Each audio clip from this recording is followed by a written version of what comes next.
Hello बच्चों, ये आपकी मैं चैप्टर 6 की सेकंड क्लास ले रहा हूँ। इस क्लास में भी हम इंक्रीजिंग डिक्रीजिंग वाले क्वेश्चन करेंगे। जैसे फंक्शन दे रखा है आपको, इसमें कह रहा है कि find the intervals in which this function is strictly increasing and strictly decreasing. तो सबसे पहले इसका डेरिवेटिव करो जी। सबसे पहला स्टेप क्या होता है? डेरिवेटिव करना। एक्स की पावर 4 का डेरिवेटिव आप सबको पता है 4x³ होता है, तो यह आ जाएगा 12x³। इसका डेरिवेटिव हो जाएगा जी 12x²। इसका 6x हो गया, इसका 36/5, एक्स का 1 होता है, 11 का 0 हो गया। उसके बाद मैंने आपको इसको 12/10 को मैं 6/5 लिख सकता हूँ, और जब नीचे 5 है तो एलसीएम 5 आ गया, तो ऊपर आ जाएगा एलसीएम लेने के बाद 6x³ minus 12x² minus 30x, क्योंकि 5 एलसीएम ले रखा है, प्लस 36। उसके बाद 6 कॉमन आ गया नोमरेटर से, नीचे से 5 बाहर लिख दिया, और ये बच गया x³ minus 2x² minus 5x plus 6। अब इसके मुझे फैक्टर बनाना होता है। सेकंड स्टेप होता है इसके फैक्टर बनाने। अगर फैक्टर बन रहे तो फैक्टर जरूर बनाने हैं। तो मैंने देखा है क्यूबिक फंक्शन है ये। क्वाड्रेटिक होता तो मिडल टर्म को स्प्लिट करके मैं फैक्टर बना देता, लेकिन क्यूबिक फंक्शन है तो इसके फैक्टर बनाने के दो तरीके हैं। उनमें से एक तरीका ये है जो मैं बता रहा हूँ। एक्स की जगह 1 पुट करके देखा मैंने, 1 -1 2 -2 कोई वैल्यू पुट करके देख लो। तो एक्स की जगह जब मैंने एक्स बराबर 1 इसमें रखा तो ये आ जाएगा 1 का क्यूब 1, ये 1 का स्क्वायर 1 हो गया, तो -2 -5 प्लस 6। तो हमने देखा 6 + 1 7 और -2 -5 7, तो +7 से -7 कैंसिल हो गया, 0 आ गया। तो अगर x की जगह 1 रखने पर ये 0 आ रहा है, पॉलिनोमियल, इस पॉलिनोमियल की वैल्यू 0 आ रही है, तो इसका मतलब x - 1 इसका एक फैक्टर हो गया। x - 1 is a factor of this function. ठीक है, ऐसे चेक करते हैं। अगर मान लें 1 रखने पर 0 नहीं आ रहा होता ये, तो x की जगह -1 रख के देखता, -1 पे 0 आ जाता तो x + 1 फैक्टर होता। इसी तरह x की 1 पे -1 पे नहीं आता तो 2 रख के देखता, 2 पे 0 आ रहा है तो x - 2 फैक्टर हो जाता। तो ये आपने पढ़ा हुआ है पहले भी। तो इसमें हमने देखा x - 1 फैक्टर हो गया इसका, तो एक फैक्टर तो x - 1 हो गया, और दूसरा फैक्टर निकालने के लिए हम इसको क्या करेंगे जी, डिवाइड। तो x³ minus 2x² minus 5x plus 6 को डिवाइड कर देंगे x - 1 से। तो जब आप इसको डिवाइड करेंगे तो x², पहली बार x² से जा रहा है, x³ माइनस x², उसके बाद माइनस करेंगे, साइन बदल जाएगा, माइनस करेंगे तो माइनस का x² माइनस 5x, फिर इसको मैच करेंगे तो -x से मल्टीप्लाई कर दिया, तो ये आ जाएगा। पूरा डिवाइड करेंगे इस तरीके से तो ये वैल्यू जो है आपकी -6 से जाएगा, तो ये पूरा कैंसिल हो जाएगा, 0 रिमाइंडर 0 बचेगा। तो क्वोशिएंट आ जाएगा x² minus x minus 6, x² minus x minus 6, ये क्वाड्रेटिक आ गया। अब इसके दोबारा और फैक्टर करो, जब तक फैक्टर हो रहे हैं फैक्टर करेंगे। तो इसके फैक्टर हो गए जी -3, तो माइनस का 3 क्योंकि -1 है यहाँ, तो -3 और +2, तो -3 और +2 इसके फैक्टर हो गए। इसके बाद ये 3 फैक्टर इसके हो गए। अब मैंने बताया था कि सबसे पहला स्टेप है डेरिवेटिव करना, उसके बाद डेरिवेटिव करने के बाद इसके फैक्टर कर लो, जो भी तरीका होगा। उसके बाद हम लगा रहे हैं इसमें इंटरवल फाइंड करने के लिए क्रिटिकल पॉइंट मेथड। तो हम क्रिटिकल पॉइंट्स फाइंड करेंगे, तो 4 क्रिटिकल पॉइंट्स, डेरिवेटिव को हम क्या रखेंगे, 0। इस डेरिवेटिव को 0 पुट कर 0 के बराबर रख देंगे। तो जो x की वैल्यू 0 पुट करने के बाद जो x की वैल्यू हमें प्राप्त होंगी, x की वैल्यू यहाँ इसको 0 रखेंगे, या तो ये 0 होगा 1, या ये 0, x की जगह -2 आ जाएगी, या ये 0 रखेंगे तो x की वैल्यू 3। तो ये क्रिटिकल पॉइंट आ गई जी 3। इन तीनों क्रिटिकल पॉइंट को नंबर लाइन पे प्लॉट कर दो। नंबर लाइन पे जब आप प्लॉट करेंगे तो सबसे छोटी वैल्यू इन तीनों में कौन सी है, -2, फिर 1, फिर 3। तो आपने देखा ये 3 वैल्यू ने इसके 4 इंटरवल बना दिए, एक -∞ से -2 के बीच की वैल्यू, एक -2 से 1, और एक 1 से 3, और एक 3 से ∞। अब हमें ये चेक करना है कि इन इंटरवल्स में, 4 इंटरवल जो हैं, इन चारों में कहाँ ये फंक्शन स्ट्रिक्टली इंक्रीज कर रहा है, स्ट्रिक्टली डिक्रीज कर रहा है। तो इसका मैंने तुम्हें हिंट दिया था कि -∞ और -2 के बीच का कोई भी रियल नंबर ले लो, कोई भी रियल नंबर, -3 ले लो, -4 ले लो, कोई डेसिमल में वैल्यू ले लो, मर्जी है आपकी। तो कोई भी वैल्यू लोगे तो मान ले मैं इसमें -3 ले रहा हूँ, इसमें डेरिवेटिव में रखना, डेरिवेटिव जो निकाला हुआ है ना मैंने फैक्टर कर रखे हैं, तो इसमें डेरिवेटिव में रखा -3, तो -3 -1, वो बाहर वाला तो पॉजिटिव है। तो हमने देखा बाहर का साइन तो पॉजिटिव है, बाहर तो पॉजिटिव है, 6/5 क्या है, पॉजिटिव। अगर ये नेगेटिव होता तो माइनस कंसीडर करता उसको मैं, तो पॉजिटिव है। इसमें -3 -1 नेगेटिव, -3 + 2 नेगेटिव आएगी, -1 आएगा नेगेटिव, -3 -6 आएगा नेगेटिव। तो हमने देखा इन 3 नेगेटिव वैल्यू को मल्टीप्लाई करेंगे, नेगेटिव वैल्यू को मल्टीप्लाई करते हैं जब 3 वैल्यू को, तो नेगेटिव वैल्यू आती है, तो इस इंटरवल में नेगेटिव आएगा। और जब इसमें नेगेटिव आ गया तो आगे के इंटरवल्स में अल्टरनेट आएंगे, पॉजिटिव फिर नेगेटिव फिर पॉजिटिव। तो इसका मतलब इसमें डिक्रीज करेगा, स्ट्रिक्टली डिक्रीज करेगा, इसमें इंक्रीज करेगा, इसमें डिक्रीज, इसमें इंक्रीज। तो अब इसको हमें इंटरवल में लिख लेना है, ठीक है ना, इंटरवल में। इसी डिसीजन को अब हम इंटरवल फॉर्म में कैसे देंगे, तो भैया इंटरवल्स बना लिए जी, -∞ से -2, -2 से -1, 1 से 3, 3 से ∞। पहले वाले में नेगेटिव आ रहा था तो स्ट्रिक्टली डिक्रीजिंग, फिर पॉजिटिव आ रहा था increasing, strictly increasing, negative decreasing, positive increasing. Last answer लिख देंगे, hence f is strictly increasing on increase किस किस में कर रहा था, एक तो -2 से 1 वाले में और एक 3 से इन्फिनिटी वाले में। तो इन दोनों के बीच में यूनियन डाल देंगे, और लिख दो चाहे यूनियन डाल दो। And strictly decreasing on -infinity से -2, इसमें नेगेटिव था, डिक्रीज कर रहा था, और एक 1 से 3 के बीच में डिक्रीज कर रहा है, तो इन दोनों में यूनियन डाल दिया। तो इसका मतलब इन दोनों इंटरवल में इंक्रीज करेगा, इन दोनों इंटरवल में क्या करेगा, ये फंक्शन डिक्रीज करेगा। इस तरीके से आंसर देना है। अच्छा, कोई ट्रिग्नोमेट्रिक फंक्शन होगा तो आपको उसमें फंक्शन के साथ साथ इंटरवल भी दे रखा होगा, जिसके मुझे सब इंटरवल बनाने हैं। सब मतलब छोटे छोटे इंटरवल बनाने हैं जहां ये फंक्शन स्ट्रिक्टली इंक्रीज और डिक्रीज करेगा या इंक्रीज डिक्रीज करेगा। तो सबसे पहले इसका डेरिवेटिव करो जी, वही साइन एक्स का डेरिवेटिव कॉस एक्स, कॉस का माइनस साइन एक्स।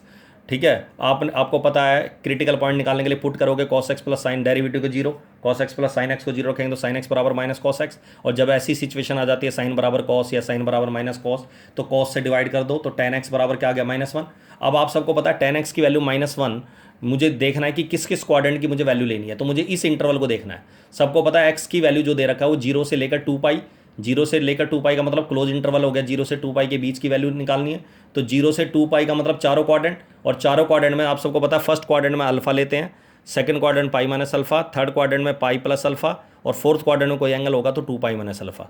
लेकिन मुझे इसके हिसाब से देखा जाए तो tan की वैल्यू नेगेटिव आई है, और tan की वैल्यू नेगेटिव कौन से क्वाड्रेंट होती है, सेकंड में और फोर्थ में। तो मैं ये दो एंगल लूंगा, एक पाई माइनस अल्फा, एक 2π माइनस अल्फा। और दूसरा बात, इसका एंगल x है और ये x की ही वैल्यू है 0 से 2π के बीच में।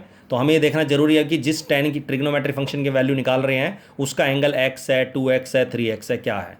तो x है तो x इसके बीच में लाई कर रहा है जी, 0 से 2π के बीच में। और 0 से 2π का मतलब चारों क्वाड्रेंट के हिसाब से एक एंगल तो पाई माइनस अल्फा आएगा, एक एंगल आएगा 2π माइनस अल्फा। तो एक तो आएगा पाई माइनस अल्फा, अल्फा की जगह 1 कब होता है tan π/4, और यहाँ भी 2π माइनस 1 कब होता है π/4। तो एलसीएम ले लेंगे, 4 एलसीएम लेंगे तो 4 - 1 3π/4। दूसरा आ गया जी 7π/4। इस दोनों वैल्यूज़ को 0 से 2π है, 0 से लेकर 2π है, तो इसमें 3π/4 और 7π/4 प्लॉट करेंगे तो 3 इंटरवल बन गए। उसके बाद मैंने आपको बता रखा 0 से 3π/4 का कोई एंगल ले लो, आपको पता है π/4 का ये ट्रिपल है, 3 टाइम्स ऑफ π/4। तो इसका मतलब इस 0 से 3π/4 के बीच में π/4 जरूर पड़ेगा। π/4 मतलब 45, सबको पता है cos 45 और sin 45 रखेंगे इसमें, तो sin cos 45 1/√2 होता है, sin 45 1/√2 होता है। तो इसकी जो वैल्यू आएगी प्लस की आएगी, पॉजिटिव आएगी 2/√2। तो पहले वाले इंटरवल में पॉजिटिव आएगा, अगले वाले में नेगेटिव आएगा, फिर पॉजिटिव आएगा। अगर ये फैक्टर जो फैक्टर हम बना रहे हैं, ठीक है, अगर इवन पावर के नहीं हैं तो हमेशा ये अल्टरनेट साइन में आएंगे। हाँ, अगर कोई फैक्टर इवन पावर का है, ठीक है, अब जैसे ये वाला फैक्टर मान लिया आपके इनमें से किसी का के पावर 2 है, स्क्वायर है, तो फिर इसका मतलब फिर सेम साइन आ सकता है, पॉजिटिव पॉजिटिव, ऐसे समझ गए ना। फिर पॉजिटिव पॉजिटिव दो साइन, नेगेटिव नेगेटिव दो साइन आ सकते हैं। क्लियर है यहाँ तक। तो इवन पावर वाले फैक्टर नहीं है, इवन पावर्ड फैक्टर नहीं है ये, तो हमेशा अल्टरनेट साइन आएंगे आंसर। तो पहला पॉजिटिव आएगा, अगला नेगेटिव आएगा, फिर पॉजिटिव आएगा। इनको इंटरवल में लिख लो।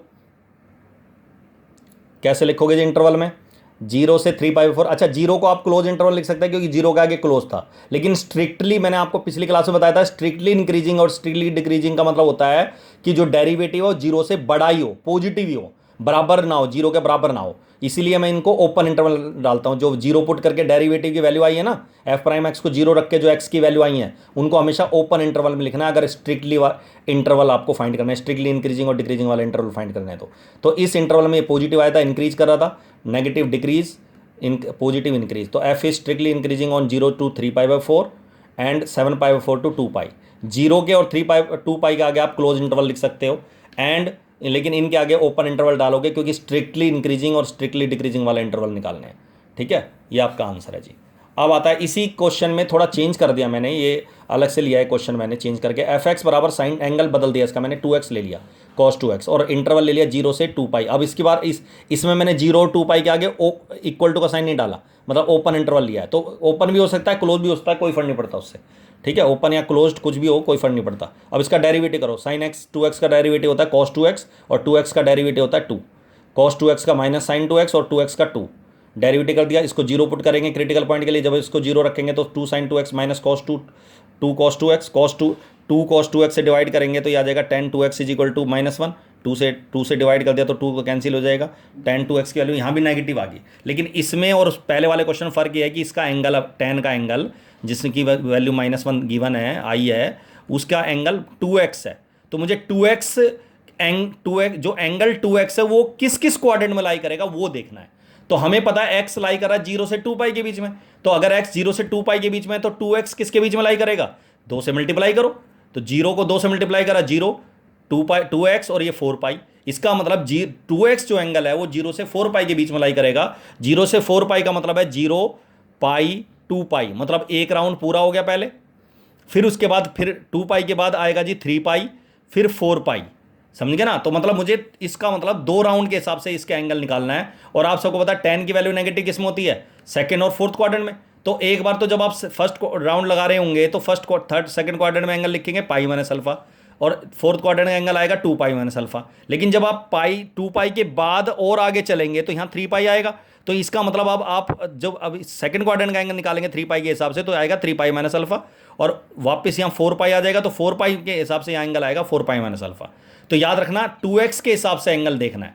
2x देख लिया करो, चेंज कर लिया करो 2x किसके बीच में लाई कर रहा है। अगर यहाँ 3x होता तो 3x 3 से मल्टीप्लाई करता, 3 टाइम्स करता तीनों साइड, 3 से मल्टीप्लाई कर देता, देखता 3x किस किस क्वाड्रेंट में लाई कर रहा है, उसके हिसाब से वैल्यू निकालेंगे। तो आपने देखा एक एंगल आ रहा है पाई माइनस अल्फा, अल्फा 1 वही pi by 4 alpha, 2 pi minus pi by 4 आएगा, एक 3 पाई माइनस पाई बाई 4 आएगा, एक 4 पाई माइनस पाई बाई 4 आएगा। एलसीएम ले लिया तो ये आगे सारे एलसीएम लेके ऐड करा।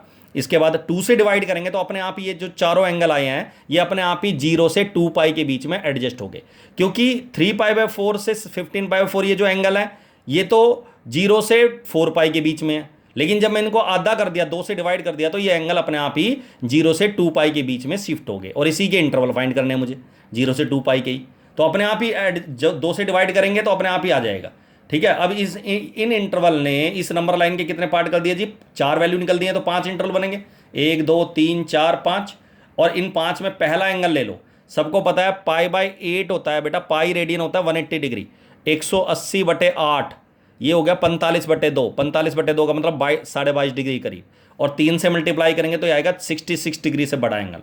तो इसका मतलब ये हो गया कि 0 से 66 से बड़ा एंगल के बीच में 30 डिग्री होता है, और इसमें x की 30 डेरिवेटिव में रखना 30 डिग्री। तो आप सबको पता 30 रखेंगे तो 30 degree into 2 60 degree, cos 60 degree की वैल्यू होती है 1/2, और sin 60 डिग्री की वैल्यू होती है √3/2।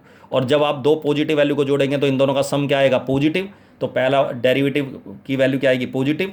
उसके बाद अगला अल्टरनेट आएगा नेगेटिव पॉजिटिव नेगेटिव पॉजिटिव। इनको इंटरवल में लिख लेना। आंसर ओपन इंटरवल डालने हैं सबके आगे, ये पाँचों का पाँचों इंटरवल में ओपन आएगा, ये आपका आंसर है। क्लियर है यहाँ तक। तो इस तरीके से इंटरवल फाइंड करने हैं। अगली क्लास में भी कुछ क्वेश्चन मैं करवा दूँ इसके, ठीक है। That's all.